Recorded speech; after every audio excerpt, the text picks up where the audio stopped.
Hi there everyone, welcome to my channel. And then in this tutorial video guys, we will create a program that will ask the user to give a string or a sentence, and then our program will count the numbers of vowels and consonants that can be found in the given string or a sentence.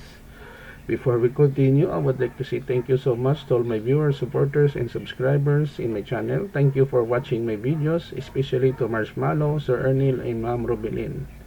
If you want to be shout out in my channel, just leave your name in the comment section of this video tutorial and put shout out. Thank you so much for your support.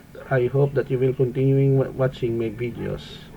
So if you are new with my channel and then you like this video, please hit the like button, click the notification bell, select all so that you will be notified with my newly uploaded video, and don't forget to share, and please support my channel guys by clicking the subscribe button. So let's get started. By the way guys, I will put a link in the video description where you can download the complete source code for free in my two websites.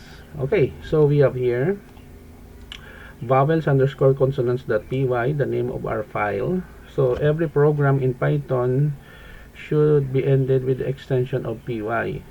So we have here yours truly, Jake Rodriguez, Pomperada, IT, MIT, and then I have two websites.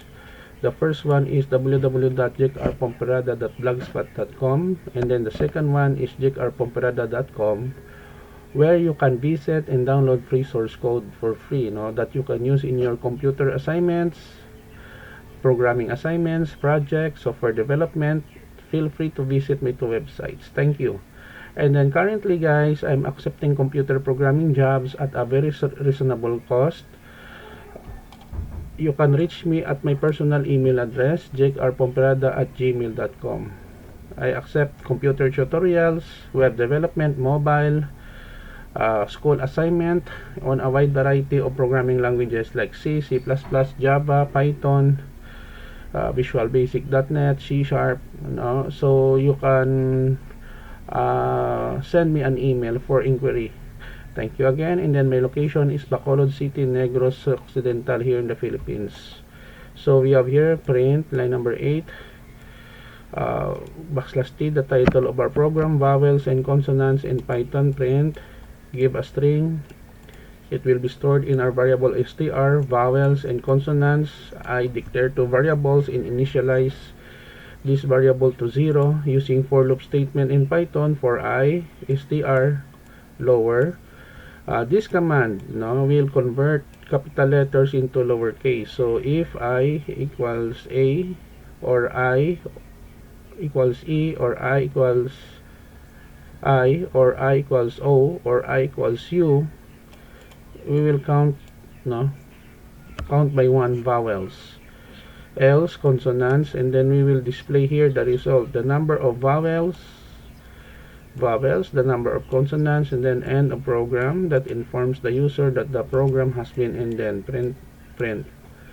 Okay, so let us check our program, how it works in PyCharm. So vowels and consonants in Python, give a string, let's say the dog and the cat. Press the enter key. The number of vowels, we have 5. The number of consonants, we have 14. End of program. Another example, computer programming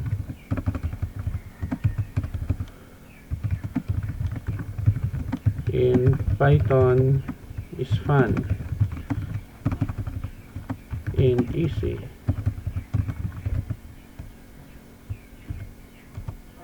So the sentence is computer programming in Python is fun and easy. The number of vowels is 13. The number of consonant is 34. End of program. Consonants rather. Last example, information technology. For the word of information technology, the number of vowels, we have 8. The number of consonants, we have 14. End of program. Okay guys, so this is the end of our tutorial video about vowels and consonants in Python programming language. Thank you so much guys for watching. I hope that you have learned something new in this tutorial video. I will put a link in the video description where you can download the complete source code for free. Don't forget to like, share, and please support my channel if you are new by clicking the subscribe button. See you in the next video tutorial, guys. This is your friend Jake saying bye bye for now.